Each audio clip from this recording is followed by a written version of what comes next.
let's take a look at ambiguity and contradiction in culture. There's an increasing awareness about the multiplicity of culture orientations in organizations. The idea is that a single organizational culture creates unity among people and organizations, and the counter idea is that organizations are typically characterized by stable subcultures that are increasingly being disputed. Emphasis on ambiguity as a central feature of organizational culture is a response to the dominance of the idea that a culture, or subculture, is clear and known in terms of its entity that creates unity and harmony within an organization. In general, a social organizational study, there's good reasons to seriously consider ambiguity. In the management area, topics like leadership, strategy, and quality are seldom as clear and obvious as we think. Careful cultural research must make contradictions and uncertainties in terms of their seriousness in assessment, even within a cultural category, whether it's the organization, the management, the division, the occupational community, or the shop floor or society. In investigating cultural ambiguity, the criteria are themselves very ambiguous. Egalitarianism is a topic that frequently is characterized by confusion and contradiction. In organizations, managers frequently emphasize the family-like, informal, and communitarian spirit, but everyday practices and relations often deviate from this ideal. The more confusion, contradiction, and uncertainty we relate to the sphere of non-culture, the less ambiguous culture appears and the less need there is for an ambiguity perspective on culture. The symbolic system itself appears to be quite the opposite of ambiguous, though organization's members develop common understandings about the character of their workplace. Ambiguity in structural arrangements and organizational processes does not necessarily call for a perspective that focuses on ambiguity as an aspect of organizational culture. Culture and social structure are not the same. Ambiguous social structures may be accompanied by cultural meaning patterns that reflect them in a way that creates shared understanding. Thus, a conventional view of culture can deal rather well with the many cases of organizational ambiguity. Uncertainty, confusion, and contradiction are plenty a matter of how closely one looks.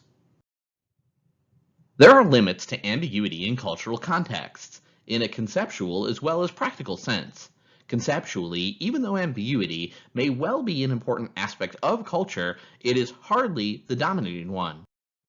If ambiguity and fragmentation are the essence of relationships, and if the weak and fleeting consensus that does form fluctuates constantly with various forces, there's no culture as most scholars define one.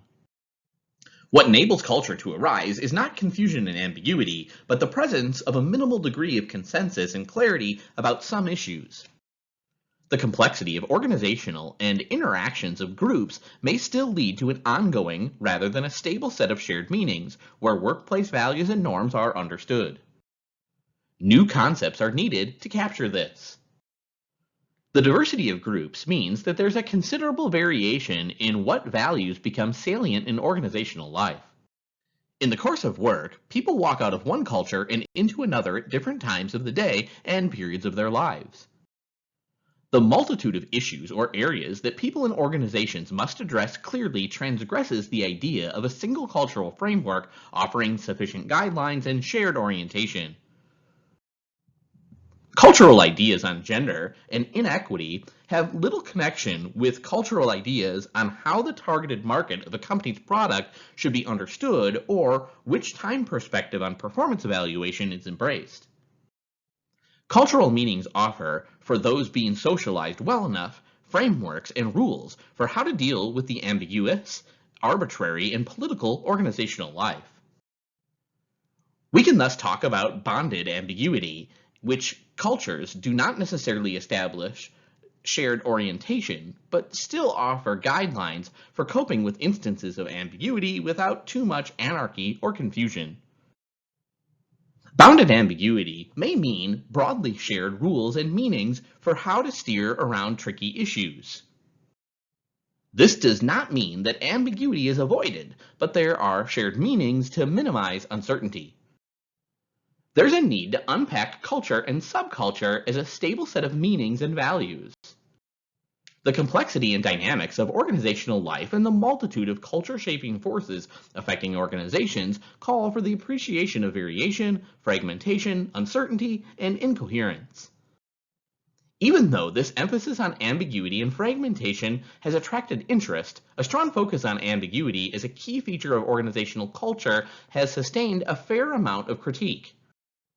Ambiguity and fragmentation are important aspects of cultural manifestations, such as symbols, as well as of cultures as a whole.